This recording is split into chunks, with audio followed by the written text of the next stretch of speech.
Friends, कैसे हैं आप सब। उम्मीद करती हूँ आप सभी अच्छे होंगे और सुरक्षित होंगे अपने घरों में। दोस्तों, जैसे कि आप सभी जानते हैं, ये है आपका अपना YouTube चैनल जिसका नाम है टी स्मार्ट। और आज का जो हमारा ये वीडियो है बिल्कुल डिफरेंट होने वाला है हमारे अब तक के सभी वीडियो से। तो आज हम क्या बात करने वाले हैं, आज का जो स्पेशल वीडियो है वो है दोस्तों स्पेशल एजुकेशन के ऊपर, जिसमें हम बात करेंगे विशेष शिक्षा, उसका अर्थ, उसकी परिभाषा, उसके उद्देश्य क्या है। तो इन सभी अर्थों को हम डिस्कस करने वाले हैं इस वीडियो पर। तो चलिए बिना वक्त गवाए शुरुआत करते हैं हमारे आज के इस वीडियो की। तो सबसे पहले बात करते हैं कि समावेशी शिक्षा का अर्थ क्या है। तो समावेशी शिक्षा एक ऐसी प्रकार ऐसी शिक्षा है, एक ऐसी प्रक्रिया है जिसमें आप जानते हैं कि बिना किसी भेदभाव के, बिना किसी अंतर के समाज का जो प्रत्येक वर्ग है उसको शिक्षा प्रदान की जाती है, जिसमें सभी बालकों को एक ही स्तर पर, एक ही समान रूप से उन्हें बिना किसी भेदभाव के, बिना ये समझे, बिना ये जाने कि वो बच्चे का सोशल बैकग्राउंड क्या है, उसका इकोनॉमिक कंडीशन कैसा है, या उसकी विशेष योग्यता क्या है, या उसकी क्या कमी है, उसकी कमियों को नजरअंदाज करते हुए, उसकी खूबियों को भी एक तरफ करते हुए सभी को एक समान रूप से शिक्षा प्रदान की जाती है। तो समावेशी मतलब समावेशन, किसी चीज का समा लेना, इंक्लूड कर लेना, शामिल कर देना, जैसे ज्वाइन करना।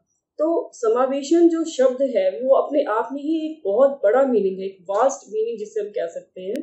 तो ये अपने आप को क्या करती है, इस शिक्षा के अंदर ये सभी को समाहित कर लेती है, ये सभी प्रकार के बच्चों को एक जैसी शिक्षा प्रदान करने में विश्वास करती है।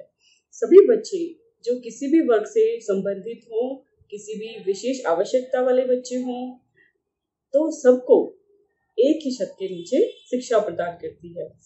तो ये हुई हमारा समावेशन शब्द जो है इसका अर्थ। तो आज की इस वीडियो में दोस्तों हम यही बात करने वाले हैं कि इसका परिभाषा क्या हुई, इसकी सिद्धांत, इसके उद्देश्य क्या है। तो धीरे धीरे चलते हैं। सबसे पहले बात करते हैं शिक्षा की, जो समावेशन शिक्षा है उसकी परिभाषा की। तो समावेशी शिक्षा एक प्रकार की समेकित शिक्षा की ओर इंगित करती है, जिसके अंतर्गत बिना किसी भेदभाव अंतर के समाज के प्रत्येक वर्ग को शिक्षा प्रदान करके एक स्तर पर लाया जा सके। तो अब इसका अर्थ क्या हुआ कि जो समावेशी शिक्षा है वो किस तरफ इशारा करती है, समेकित शिक्षा की ओर इशारा करती है, जिसमें कि कोई भी भेदभाव नहीं किया जाएगा किसी से, किसी भी प्रकार का। और प्रत्येक वर्ग, इस प्रत्येक वर्ग में क्या क्या आता है दोस्तों, इस प्रत्येक वर्ग में हर एक वर्ग आता है। अब इसको आगे वाली जो लाइन्स है उसमें मैं बताऊंगी आपको कि हम जानेंगे ये जो प्रत्येक वर्ग है ये कौन सा वर्ग है जिसको हम कह रहे हैं। तो इन सभी को सम्मिलित करके, इन सबको शामिल करके, इन सबको एक समान रूप से शिक्षा प्रदान करनी है। आगे चलते हैं। संयुक्त राष्ट्र संघ 1993 यानी 1993 में सभी को समान अवसर के द्वारा सभी वंचितों को शिक्षा प्रदान करने का सभी राज्यों को आवश्यक दायित्व सौंपा गया है। तो 1993 में क्या हुआ, संयुक्त राष्ट्र संघ 1993 में उन्होंने कहा कि जितने भी लोग हैं सभी को, सभी राज्यों को ये जिम्मेदारी सौंपी गई कि आपको समान अवसर प्रदान करने हैं। किसके, जो लोग भी इससे शिक्षा से वंचित रह गए हैं उन सभी को एक समान रूप से आप शिक्षा प्रदान कीजिए। अब आगे चलते हैं, जिसके अंतर्गत सभी वंचित वर्ग, अब यहाँ पर वो आने वाले हैं कि वो वंचित वर्ग कौन से थे। सभी वंचित वर्गों में है शारीरिक रूप से अक्षम, बधिर, विकलांग, या जिनसे हम आज के समय में दिव्यांग शब्द कहते हैं, बौद्धिक स्तर पर, और जो बौद्धिक स्तर जिसको हम पहले मेंटली चैलेंज कहते थे, मेंटल रिटार्डेशन, आज के समय में हम इसे इंटेलेक्चुअल डिसेबिलिटी कहते हैं। उसके बाद सेंसरी इंटेग्रेशन की बात, मांसपेशी अस्थि, या फिर अन्य विकलांगता, चाहे वो हम कहें वो मस्कुलर डिस्ट्रॉफी है, या फिर सेरेब्रल पाल्सी है, या फिजिकल डिसेबिलिटी है, शारीरिक रूप से किसी भी प्रकार से अक्षम है, या फिर भाषा है, बोली है, कामगार, जातिगत समूह है, धार्मिक अल्पसंख्यक है, माइनॉरिटीज की बात कर रहे हैं हम, या फिर स्त्री पुरुष भेदभाव को दूर करके, इन सारे मतलब जेंडर बायस भी नहीं होना है, आप इन सभी भेदभावों से ऊपर उठकर क्या करना है, सभी को संपूर्ण शिक्षा हेतु, जो संपूर्ण विकास करने के लिए कैसा वातावरण प्रदान करना है, उसका प्रावधान रखा गया है कि सभी को इन सारी चीजों को दरकिनार करते हुए सभी वर्गों के लोगों को शिक्षा प्रदान की जाए।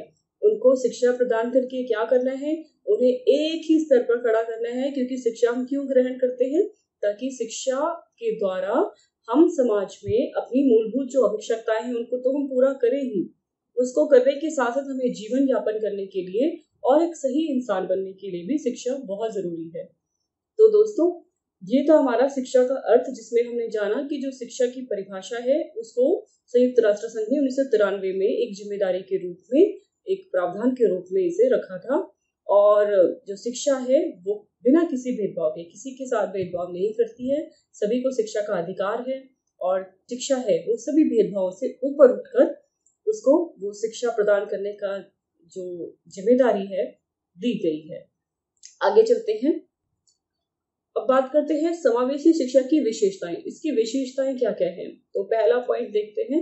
समावेशी शिक्षा कक्षा में विविधता को प्रोत्साहित करती है, जिसमें सभी संस्कृतियों को साथ मिलकर आगे बढ़ने का समुचित अवसर मिलता है। तो समावेशी शिक्षा क्या करती है, जैसे मैंने फिर से कहा कि समावेशी का मतलब ही समावेशन करना है।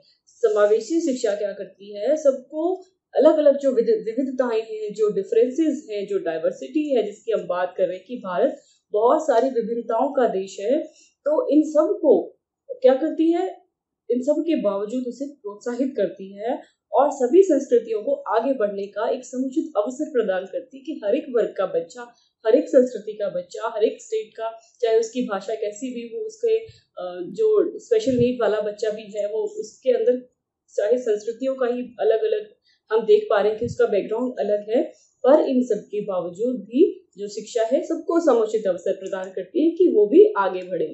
आगे चलते हैं, समावेशी शिक्षा के अंतर्गत सभी विशेष शैक्षिक आवश्यकता वाले विद्यार्थियों को विद्यालय में प्रवेश से रोकने की कोई प्रक्रिया नहीं होनी चाहिए। मीन्स ऐसा, इसका मतलब है कि जो विशेष आवश्यकता वाले बच्चे हैं, जिसको हम CWSN कहते हैं, जिसको हम चिल्ड्रन विद स्पेशल नीड कह रहे हैं, ऐसे बच्चों को जब वो विद्यालय में एडमिशन लेने के लिए जाते हैं तो उनके प्रवेश पर रोक नहीं होना चाहिए। उनको भी वही अवसर मिलना चाहिए जो अन्य सामान्य लोगों को मिल रहा है। जो बाकी बच्चे शिक्षा के लिए स्कूल में आसानी से उन्हें एडमिशन मिल जाता है, उनका नामांकन हो जाता है, ऐसे ही CWSN को भी उनके प्रवेश पर कोई भी रोक टोक नहीं होनी चाहिए, उनको अवसर मिलना ही चाहिए, उनका भी एडमिशन होना चाहिए। अब चलते हैं अगले पॉइंट पर। अगला पॉइंट कहता है, समावेशन की नीति को प्रत्येक स्कूल और सारी शिक्षा व्यवस्था में व्यापक रूप से लागू किए जाने की आवश्यकता है। तो जो समावेशन की नीति है, ये ना सिर्फ हम किसी एक की जिम्मेदारी है, बल्कि सभी की जिम्मेदारी है। और प्रत्येक स्कूल और सारी शिक्षा व्यवस्था, इन सब में क्या बोला कि व्यापक रूप से, व्यापक का अर्थ हुआ जो सारी जगह फैला हुआ है, मतलब इस तरह से हो जाए कि जो शिक्षा है वो उसका रूप इतना बड़ा हो जाए कि सभी लोगों को शिक्षा मिल सके। और समावेशन करने के लिए हर एक स्कूल इसको अपनी जिम्मेदारी समझे, सारी की सारी शिक्षा व्यवस्था इसे इस तरह से लागू कर दे। समावेशी शिक्षा उस विद्यालय शिक्षा व्यवस्था की ओर संकेत करती है जो उनकी शारीरिक, बौद्धिक, सामाजिक, भाषिक या अन्य विभिन्न योग्यता स्थितियों को ध्यान में रखे बगैर सभी बच्चों को शामिल करती है। तो इसका मतलब क्या हुआ, जो समावेशी शिक्षा है वो किस तरफ इशारा कर रही है कि चाहे बच्चा फिजिकली या फिर मेंटली या फिर सोशली और उसकी लैंग्वेज डिफरेंसेस कुछ भी हो या उसकी अलग अलग विभिन्न आवश्यकताएं हो, इन सभी योग्यताओं को जो भी है उसको ध्यान में रखे बगैर, प्लीज ये नहीं सोचे कि मुझे इसके हिसाब से या उसके हिसाब से, बल्कि सभी बच्चों को समान रूप से अवसर प्रदान करें। तो उच्च शिक्षा भी उनको मिलनी चाहिए, हर एक प्रकार की शिक्षा, जैसे सभी लोग फायदा उठा रहे हैं शिक्षा का। और आज के समय में हमें पता है कि शिक्षा जो है वो सबका, हम कहते हैं right to education act, right RTE। तो शिक्षा क्या है, एक हमें अधिकार के रूप में प्राप्त हुआ है, तो क्यों ना शिक्षा का फायदा उठाया जाए और सभी बच्चों को मिलनी ही चाहिए। तो हमने जाना कि जो शिक्षा है वो सभी को शामिल करती है, कहाँ पर, जहां पर वो एक ऐसे प्लेटफॉर्म के नीचे बैठकर शिक्षा प्रदान करे जहां उनके साथ कोई भी भेदभाव नहीं किया जा रहा। आगे चलते हैं, पृथक समजातीय समूहों की व्यक्तियों के प्रति बच्चों की अभिवृत्ति साधारण रूप से उनके अभिभावकों की चित्त वृत्ति पर आधारित होती है, इसलिए इनके समावेशन हेतु क्या है कि ये आवश्यक है कि जो शिक्षक है उनमें पर्याप्त धैर्य शक्ति हो और ये तभी होगा जब वो उनके प्रति लगाव महसूस करेंगे। तो जो शिक्षक है उनमें भी धैर्य होना जरूरी है, उनके अंदर भी लगाव होना जरूरी है। ये तभी संभव हो पाएगा जब दोनों तरफ से चलेगा। एक टीचर एटीट्यूड जो है वो बदलना भी जरूरी है। हमें किसी को भी बाहरी रूप से देखकर, जो व्यक्ति है या उसके समूह से सोचकर, उसके बैकग्राउंड को सोचकर उसे शिक्षा का अवसर नहीं देना, बल्कि इन सब चीजों से ऊपर उठकर उसे एक जैसा ही अवसर देना है। और जब हम सबको एक जैसा समान अवसर देंगे, हमारे अंदर लगाव भी होगा। टीचर एक लगाव के साथ बच्चे को स्कूल में एडमिशन देता है, उससे ठीक से बात करता है, तो बच्चों के अंदर जो कमियां भी होंगी या उसका जो कॉन्फिडेंस है, आत्मविश्वास है, वो भी बढ़ता है और डेफिनेटली वो चीज उसको इम्प्रूव करेगी। बच्चा और ज्यादा अपने अच्छे इनपुट करेगा, जितनी उसकी शक्ति है उससे भी कहीं ज्यादा शक्ति को लगाकर अपने आप को इस काबिल बनाने की कोशिश करेगा। इसलिए टीचर एटीट्यूड बदलना भी जरूरी है। अगला पॉइंट कहता है कि सफल समावेशन में अभिभावकों की भागीदारी और उनकी क्षमता संवर्धन एवं उनके संवेदनशील बनाने की भी आवश्यकता है। अब जो अध्यापक तो है ही, वो अपनी जिम्मेदारी समझ ही रहा है, लेकिन जो अभिभावक है उसकी भी जिम्मेदारी, उसका भी रोल उतना ही इम्पोर्टेंट है। सबसे बड़ा अगर हम कहें तो जो पेरेंट्स है उसका रोल माना जाएगा। अगर वो संवेदनशील हो गए, अगर वो सेंसिटाइज हो जाते हैं, तो वो अपने बच्चों के लिए बहुत सारे जो अवसर है वो खुद ब खुद ही उनको प्रदान कर देते हैं, जिससे बच्चा आगे बढ़ता है और बच्चे के विकास में हर प्रकार से वो उसको डायरेक्टली भी और इनडायरेक्टली भी उसको सहयोग कर सकते हैं, करते ही रहते हैं। जैसे अगर आपने स्माइल करके बच्चे को एक्सेप्ट किया तो यस, आप उसको बहुत सारी चीजों में आगे बढ़ने के लिए प्रोत्साहित कर रहे हैं। इसलिए पेरेंट्स का, अभिभावकों का संवेदनशील होना जरूरी है, उनका जागरूक होना भी जरूरी है। अब चलते हैं हम शैक्षिक समावेशन के अर्थ की ओर। शैक्षिक समावेशन इस प्रकार की एक ऐसी प्रक्रिया है जिसके द्वारा विभिन्न प्रकार की विशेषताएं रखने वाले बालकों को एक समान शिक्षा दी जाती है। तो ये आप इतनी देर से आप ये समझ ही गए होंगे कि जो समावेशन का अर्थ हमने शुरू में जाना, तो उसके आगे एक शब्द जुड़ा शैक्षिक, यानी एजुकेशनल बात कर रहे हैं हम। तो वो एक ऐसी प्रक्रिया है जहां पर सभी बच्चों को समान रूप से शिक्षा दी जा रही है। तो बात करते हैं हम इसके शैक्षिक समावेशन की विशेषताओं की। कौन कौन सी विशेषताएं इसमें शामिल है, आइए देखते हैं। नंबर 1 पॉइंट, शैक्षिक समावेशन में प्रयोग की जाने वाली विधियां अन्य शिक्षण विधियों से भिन्न है। अब जो शैक्षिक समावेशन है, इसमें जो भी स्ट्रेटेजीज है, जो भी विधियां हैं प्रयोग की जाती है, वो जो बाकी की टीचिंग टेक्निक्स है उनसे थोड़ी अलग रहती है। दूसरा, शैक्षिक समावेशन प्रतिभाशाली एवं सामान्य बालक दोनों के लिए प्रयोग किया जाता है और इसके साथ ही जो हमारे विशेष आवश्यकता वाले बच्चे हैं उनके लिए भी। तो ये अगर हम बात करें कि जो हमारा एवरेज पीपल है या एवरेज चिल्ड्रन जो है एक तरफ, और एक तरफ हमारे स्पेशल बच्चे हैं, गिफ्टेड बच्चे हैं, उनकी बात कर रहे हैं। तो जो समावेशन है, जो एजुकेशनली हम इंक्लूजन की बात कर रहे हैं, उसमें क्या है, दोनों ही बच्चों को फायदा हो रहा है, दोनों ही बच्चे फायदे में रहेंगे, क्योंकि डिफरेंट टाइप ऑफ टेक्निक जो है टीचिंग की, उसमें अलग अलग मेथड यूज किए जाते हैं। आगे चलते हैं। इस प्रकार की शिक्षा प्रणाली में छात्रों के मानसिक स्तर का विशेष रूप से ध्यान दिया जाता है। इसमें बच्चों के मानसिक स्तर को ध्यान में रखते हैं कि कौन सा बच्चा किस तरह से इंफॉर्मेशन को कलेक्ट कर रहा है, कैसे वो समझ रहा है, उसका लर्निंग स्टाइल कैसा है, उसकी क्या स्ट्रेटेजीज है, वो चीजों को ध्यान में रखते हुए हम बच्चों को शिक्षा प्रदान करते हैं। सामान्य रूप से कार्य ना कर पाने वाले छात्रों के लिए ये विशेष रूप से शिक्षा प्रदान की जाती है। तो जो बच्चे सामान्य रूप से काम नहीं कर पाते, इट मीन्स कि कहीं ना कहीं जब हम नॉर्म की बात करते हैं, आपको चित्र वो याद होगा जो बेल आइकन का होता है, जिसमें हम एवरेज की बात करते हैं, नॉर्म क्या है, और जिसमें हम बात करते हैं कि स्पेशल क्या है, और जिसमें बात करते हैं plus gifted, talented, superior, very superior, ये सब क्या है। तो जो अभी बात क्या की जा रही है कि सामान्य रूप से कार्य ना कर पाने वाले छात्रों के लिए ये शिक्षा विशेष रूप से इसमें उनको शिक्षा प्रदान की जाती है। तो एवरेज से पीछे चल रहा है, बेल आइकन में आप याद करेंगे वो माइनस और प्लस, तो जो एवरेज से पीछे चला उसके लिए भी ये शिक्षा बहुत अहम रोल प्रदान करती है। उनको बहुत विशेष रूप से उन्हें शिक्षा अलग अलग टीएलएम का प्रयोग करके, उनके लिए डिफरेंट टेक्निक्स का प्रयोग करके शिक्षा प्रदान करवाई जाती है। अब बात करते हैं हम समावेशी शिक्षा के सिद्धांतों की। तो इसमें क्या क्या है, आइए देखते हैं। सबसे पहले इसमें पहला सिद्धांत है कि बालकों में एक सी अधिगम की प्रवृत्ति है, कि जो बच्चे होते हैं उसमें जो सीखने की या अधिगम लर्निंग, यानी कि अधिगम शब्द है प्योर लर्निंग का ही है, तो जो प्रवृत्ति है उसमें वो नेचर मतलब वो एक सी रहती है। लगभग सभी बच्चे एक ही तरीके से सीखते हैं। जैसे हम बात करें माइलस्टोन्स की, तो आपको पता है एज पर माइलस्टोन सभी बच्चे वैसे ही उन माइलस्टोन्स को अचीव करते जाते हैं। तो ऐसे ही लर्निंग भी जो उनका नेचर है वो भी एक सा ही रहता है। अब आगे चलते हैं दूसरे पॉइंट पर। बालकों को समान शिक्षा का अधिकार है। सभी को पता है RTE एक्ट 2009, सभी बच्चों को राइट टू एजुकेशन एक्ट, सबको ये अधिकार है। तो ये भी इसका दूसरा सिद्धांत हुआ। आगे चलते हैं तीसरे पॉइंट पर। सभी राज्यों का ये दायित्व है कि सभी वर्गों के लिए यथोचित संसाधन सामग्री धन तथा सभी संसाधन उठाकर स्कूलों के माध्यम से उनकी गुणवत्ता में सुधार करके आगे बढ़ाएं।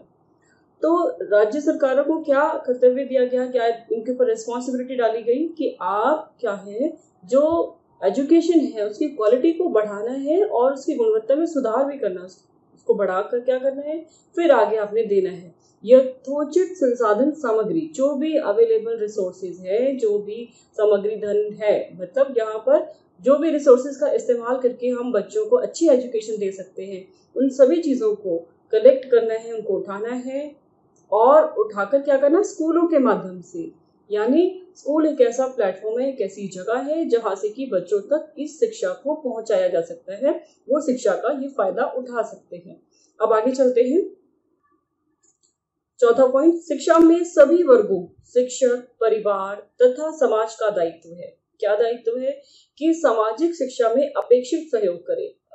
अब क्या है कि जो शिक्षा के सभी वर्ग हैं, ये सभी वर्ग का नाम बता दिया कि एक शिक्षक है, परिवार है और समाज है। ये वो वर्ग हैं जिनका ये दायित्व है, जिनकी रिस्पॉन्सिबिलिटी बनती है कि वो समावेशी शिक्षा में जो भी जिम्मेदारियां निभा सकते हैं, जो भी वो सही स्टेप ले सकते हैं, जो अपना योगदान दे सकते हैं, जितना भी वो करें, अपेक्षित सहयोग करें, मतलब एक पॉजिटिव वे में सपोर्ट करते चले। फॉर एग्जाम्पल, अगर हम समावेशी शिक्षा की बात कर रहे हैं, आजकल हमें ऑनलाइन टीचिंग करनी पड़ती है, तो यहाँ पर शिक्षक तो अपनी तरफ से ऑनलाइन वीडियोस बनाकर या ऑनलाइन क्लास लेता है, तो उसके बाद वो पेरेंट्स से ये भी रिक्वेस्ट करता है कि कृपया करके आप बच्चे को घर में होमवर्क कराते वक्त उसे ऑब्जर्व करें, उसका साथ दें, उसे समझाएं, क्योंकि जहाँ शिक्षक नहीं है वहाँ शिक्षक ने अपनी ही टीचिंग स्किल्स को पेरेंट्स के अंदर डालने की कोशिश की है। तो यहाँ पर पेरेंट को भी वही चीजें करनी होगी जो एक टीचर कर रहा है। अब यहाँ पर वो जो पॉजिटिव वे में कर सकता है वो है उपेक्षित सहयोग, और यहाँ पर समाज भी हमारा उतना ही भागीदार है कि बच्चों को पॉजिटिव वे में आगे लेके जाए। अब चलते हैं हम समावेशी शिक्षा के उद्देश्यों पर। तो समावेशी शिक्षा के जो उद्देश्य हैं उस पर चलते हैं हम। पहला पॉइंट है बालक के विकास के लिए सहायक वातावरण उपलब्ध कराना। तो जो बच्चों का हम कह रहे हैं कि हम डेवलपमेंट की बात कर रहे हैं, उनके ओवरऑल डेवलपमेंट की बात करते हैं, तो सहायक उपकरण, सहायक वातावरण उपलब्ध कराना। अब सहायक वातावरण कैसे उपलब्ध कराएंगे, जिसमें उस वातावरण में बच्चे को एक पॉजिटिव एटीट्यूड मिले, जहां उसे एक्सेप्टेंस मिले, जहां उसके फ्रेंड्स, टीचर, उसका पीयर ग्रुप उसे वेलकम करता है, उसको हम एक्सेप्ट करते हैं उसकी कमियों और खूबियों के साथ। अगर हम ऐसी चीजें, ऐसा एनवायरनमेंट उसे दे पाए, तभी हम कहेंगे कि हमने एक ऐसा एनवायरनमेंट उसको दिया जहां पर कि वो अपने आप को इम्प्रूव कर सकता था। तो ये हुआ उसके विकास के लिए सहायक वातावरण। अगला पॉइंट है बालक में समाज के प्रति सकारात्मक दृष्टिकोण लाना। अब समाज कैसे किसी चीज को या किसी भी पर्सन को असेस करते हैं, उसके आउटर से, बाहर से इसको हम देखते हैं और हम उसको जज कर लेते हैं। तो यहाँ पर समाज का जो थॉट है, उसका नजरिया, उसका दृष्टिकोण बदलना भी जरूरी है कि हमारा समाज भी ये चीजें समझ सके, एक पॉजिटिव एटीट्यूड लाए कि भले ही बच्चे के अंदर कुछ कमियां हैं, चाहे वो फिजिकली हो, चाहे वो मेंटली हो, या किसी और प्रकार से हो, या फिर हम बहुविकलांगता की बात करते हैं, कई तरह से हो सकता है, but we should have a positive attitude towards the CWSL, या फिर उस पर्सन के प्रति हमारे अंदर वो थॉट होना चाहिए कि नहीं, ये भी कर सकता है। चलते हैं अगले पॉइंट पर, समाज का बालकों के प्रति संवेदनशीलता का विकास। जो समाज है उसको भी उतना ही उसको सेंसिटाइज करने की जरूरत है, उसको संवेदनशील होने की जरूरत है, कितना जितना कि एक टीचर जो कि विशेष शिक्षक है, जितना जितना कि एक वो पेरेंट है जिसका वो बच्चा है। तो एक पेरेंट जितना अपने बच्चे के लिए सेंसिटाइज है, जितना वो उसकी जरूरतों को समझ रहा है, उसका जो एटीट्यूड है हमें उससे सीखना है, वही चीज हमारे समाज को भी अपनानी होगी कि हमारे अंदर भी वो संवेदनशीलता आए, वो सेंसिटिविटी आए, हम भी उनकी जरूरतों को समझकर एक ऐसा अच्छा सा प्लेटफॉर्म उन्हें प्रोवाइड कर सकें ताकि उनमें हम डे बाय डे इम्प्रूवमेंट लेकर आए और एक ऐसे समाज का निर्माण करें जहां पर कि हम विद और विदाउट डिसेबिलिटी सभी मिलकर समाज के लिए एक अच्छा योगदान दे सके। आगे चलते हैं, सीखने की प्रवृत्ति का विकास। सभी सीखना चाहते हैं, सबका वही नेचर है, तो जब हम ऐसा एनवायरनमेंट देंगे तो क्यों नहीं वो बच्चा भी सीखेगा, जिसे हम विशेष आवश्यकता कह रहे हैं।